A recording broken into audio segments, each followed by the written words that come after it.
This podcast is in association with Wave Motion Canon. Warui Deshou.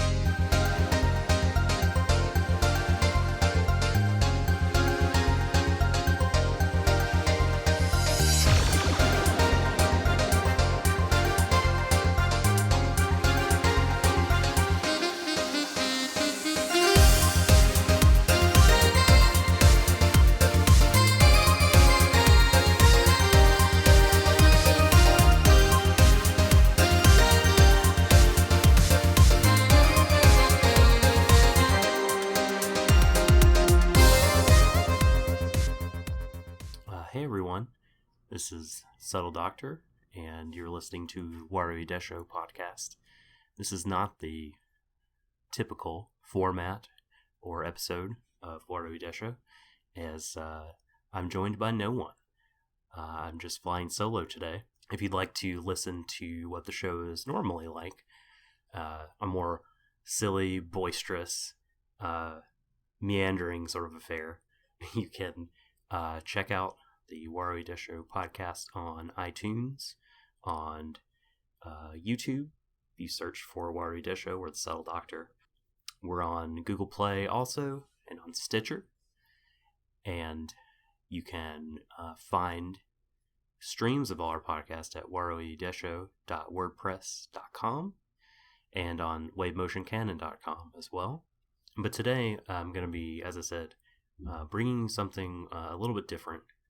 Slightly more focused and more serious, only because the topic is an important one to me. Well, I shouldn't say only because it's important to me. There's also the whole thing of Shutdown and Forgalia not being exposed to years and years and multiple series of the Mobile Suit Gundam franchise. Yes, this episode is about Gundam, specifically about the 2015-16 OAV. Well, not OAV, because it was not released to video.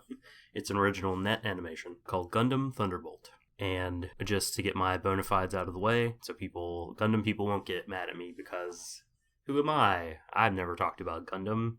No one knows me in the Gundam community, etc. I haven't seen every single Gundam show, but the ones I haven't seen are few.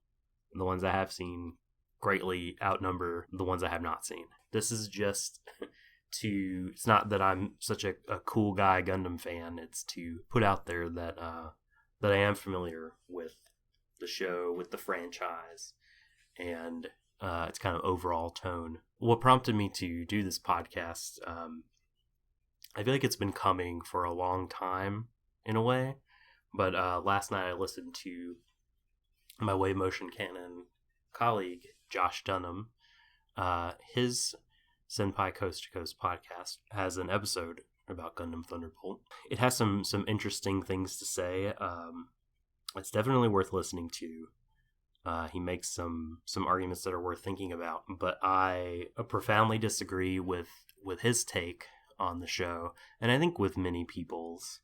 I'm a bit of an outlier when it comes to this show. I am not a fan of it. So, in the spirit of healthy disagreement with Josh and others, I'm going to get right into it. I'm not going to offer the standard plot summary or history behind the show. Again, very different episode of Warui Deshou. We try to contextualize our opinions and reviews most of the time, but I'm not going to do that. I'm going to direct this at those who have seen this show already and those who are familiar with Mobile Suit Gundam, specifically with the Universal Century Gundam timeline. If you're not and you're mad, blame Gundam, not me. That continuity's been an albatross around its neck for a long time, but it's definitely a thing worth getting into. But this is not your gateway podcast for that.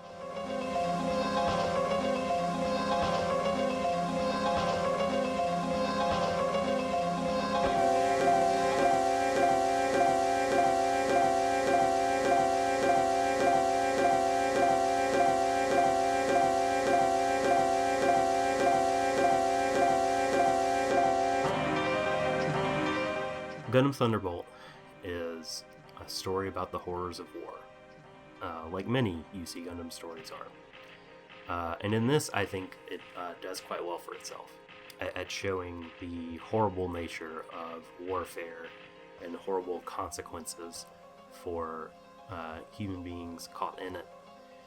Humans are just expendable resources.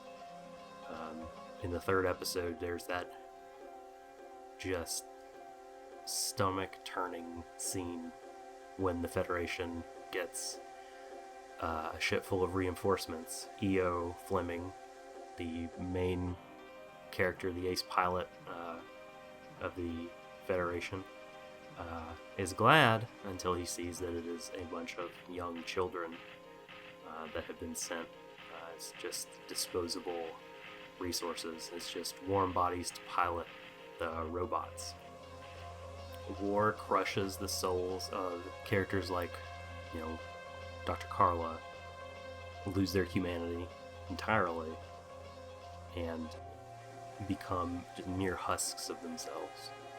And other characters like Io become monsters.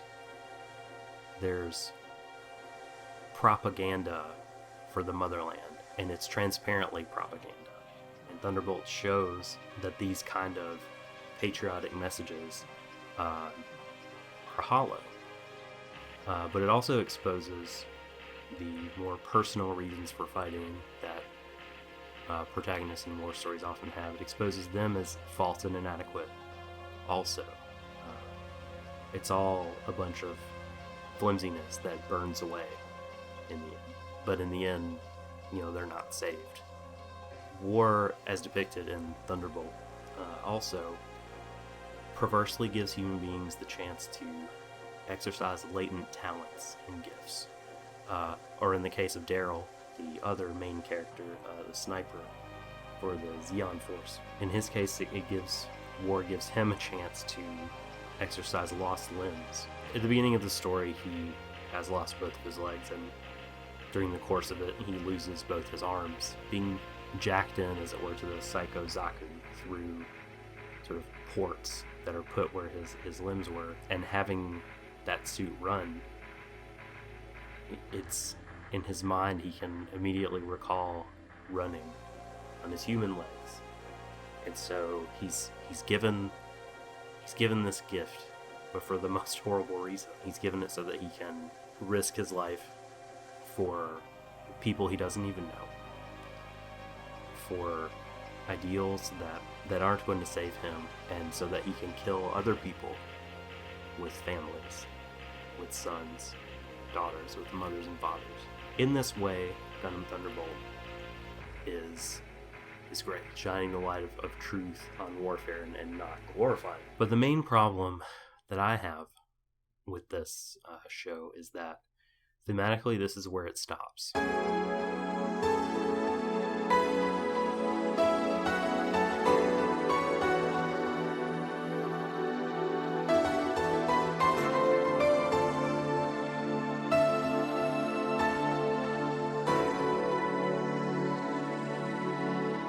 War is hell, but hell wins.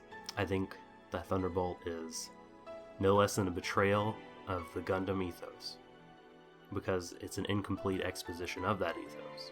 Daryl tells Carla that after the battle, he wants her to smile from the bottom of her heart.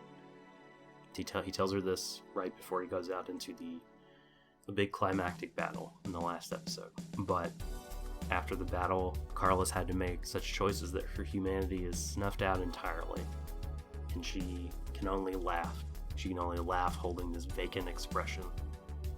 She has lost herself, lost her mind, and become insane. You notice that unlike most of the Universal Century Gundam shows, new types aren't really involved in this story. They get a brief mention in the first episode. And this is for good reason. The new type is inextricably tied to Gundam's thematic message of hope for humanity at the end of this dark tunnel of warfare.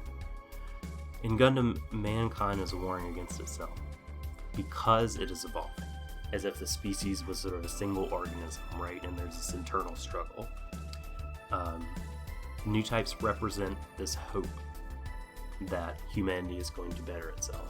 It is going to become a people whose souls aren't weighed down by gravity, as Shah Aznavour put it. But in Gundam Thunderbolt, there is no salvation.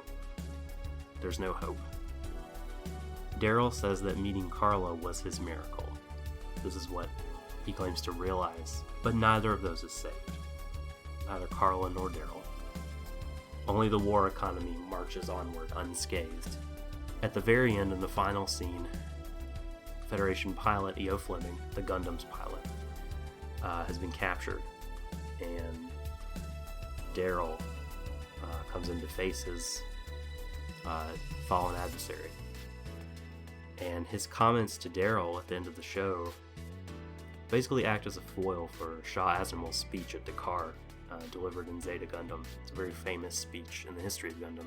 But with a few short comments, E.O. Fleming sets himself and this show up as contra to that message in Zeta Gundam, and not argue the rest of Gundam. He says that deep down, humanity loves war, and will always continue to fight each other.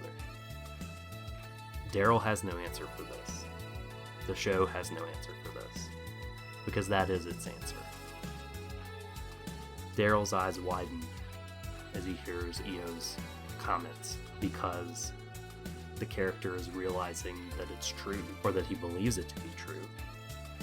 And this is where the show ends. I absolutely think that this message totally runs counter to the spirit of Mobile Suit Gundam and the things that it wants to communicate. Yes, in First Gundam, in 8th MS Team, in so many Gundam shows, war is hell, and that message is communicated effectively.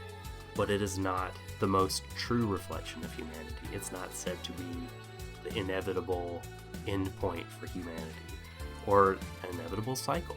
It's shown to be a horrible thing that we need to and will move on from with the aid of space travel and new types and diplomacy, communication. All of these things stand as a beacon of hope amidst the mobile suit battles and the wars and atrocities that can occur.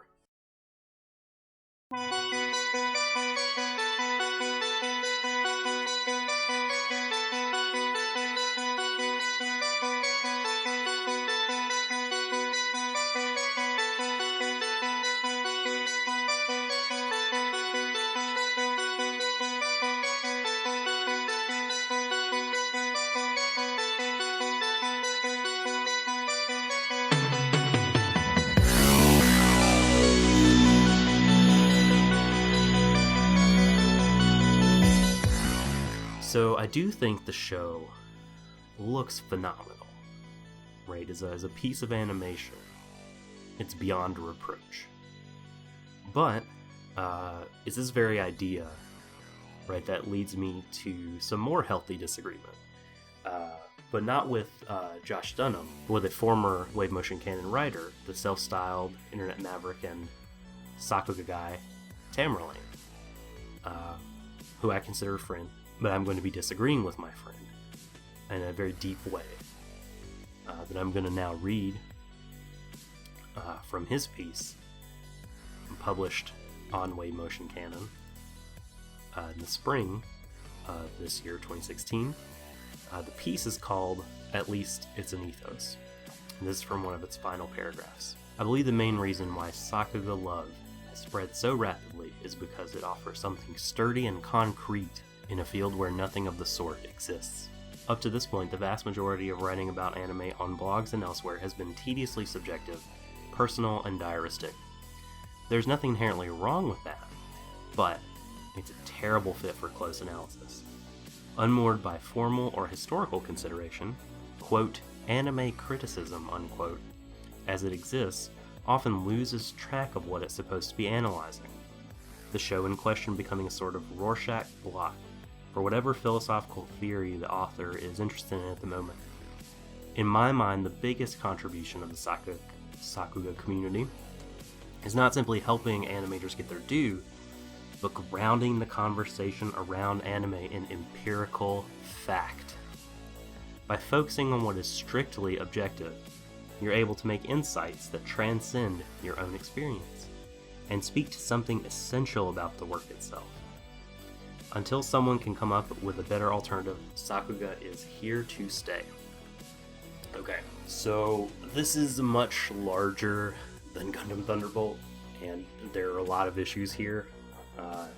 So I am going to widen my focus a little bit, and the comments will begin broadly addressing this, but I will come back to Thunderbolt. I promise. I am definitely a fan of Sakuga criticism. I'm happy it exists. I want more information, not less. So Sakuga analysis as a method for analyzing anime, for tracking important figures in the industry, I think it's very good. These comments I'm about to make shouldn't be interpreted as me saying that this method should go away or isn't valuable. That's not the case. But this sort of statement of it, this deifying of it and setting it apart as an analytical method, I have a lot of issues with. So it seems like in this piece, Tam is wanting to throw out the baby with the bathwater. He's read some blogs. There's a lot of blogs with bad literary critical analysis of anime.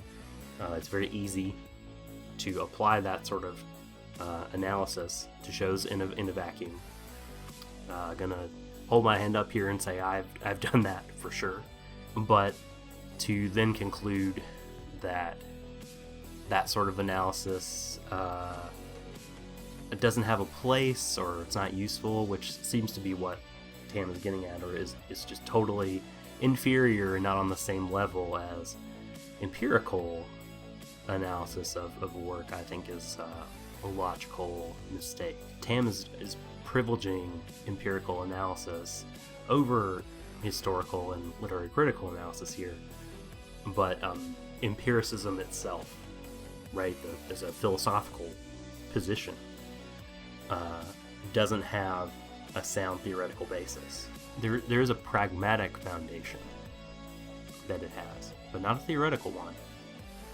Just because, by its own metrics, empiricism as a philosophical theory fails, because there is no empirical datum that can support the notion that all and only empirical statements are true, or all and only empirical statements are superior to non-empirical ones.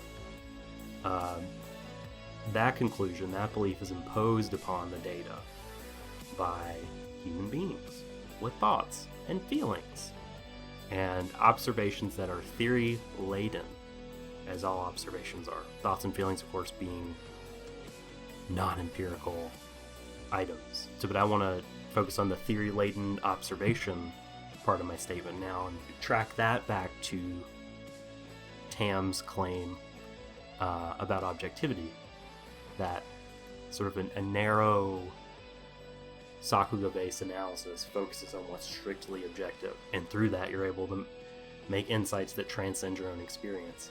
Well, what's going on, because of the nature of human observation, is that you're focusing on your own experiences with the animation. Observation isn't a one-to-one sort of thing. We don't have that sort of direct relationship, an unmediated direct relationship with things in the world, with reality. Ergo, what we're actually focusing on in sort of empirical analysis would be our own experiences with the animation, something entirely not objective. And we're focusing on our experiences with the animation in the context of the story that's being told. Animation, in the context of an anime, animation is animation of. It's not simply things happening, right? It's not animation that is not striving towards something, attempting to communicate something. It's always animation of things happening, of themes being communicated, of a story moving forward, of characters acting in a world. That's all meant to convey messages to us that the creators want us to come away with. Which this brings me back to Thunderbolt now. The problems that I have with it, well, problem, right, is a thematic problem, right? It's a problem with its message. And I take back my previous correction. I have multiple problems with it. I have a problem with the message itself because it goes against what I think the purpose of stories and storytelling is. This very sort of nihilistic message about humanity being caught in, not even caught, humanity just existing in a cycle of self-destruction that it can't escape from, that there's no salvation from. I don't see a value in that as a message. Secondly, that message in the context of Mobile Suit Gundam, I think, is extremely problematic. But Sakuga analysis, strict, narrow Sakuga analysis, can't speak to these problems. It can't address them. And I do think these are actual problems, right? These are real things that this tool Sakuga analysis can't speak to. So if it can't give us a complete picture of the piece, or not even that, if it can't address these problems, which I think are absolutely fundamental, central, core problems, not tertiary issues, and I think this indicates, contrary to Tamerlane's arguments, that Sakuga analysis is a tool in our analytical toolbox. It's not the toolbox itself. I think it's a fascinating tool. But I think for anime, for a medium of visual storytelling, of animation that this sort of narrow analysis is akin to analysis of the construction of prose, of novels. Right, that sort of analysis is valuable and we need it, and it definitely has a place. But looking at how Tom Clancy constructs his sentences, the structure of Tolkien's paragraphs, that kind of analysis is very limited in what it can tell us about the work as a whole, about the meaning of the work, about its effectiveness, and its place in history. So, paradoxically, it's a Sakuga spectacle, like Thunderbolt, which brings into light the shortcomings of relying exclusively upon narrow, empirical Sakuga-based analysis alone when judging the worth of an anime.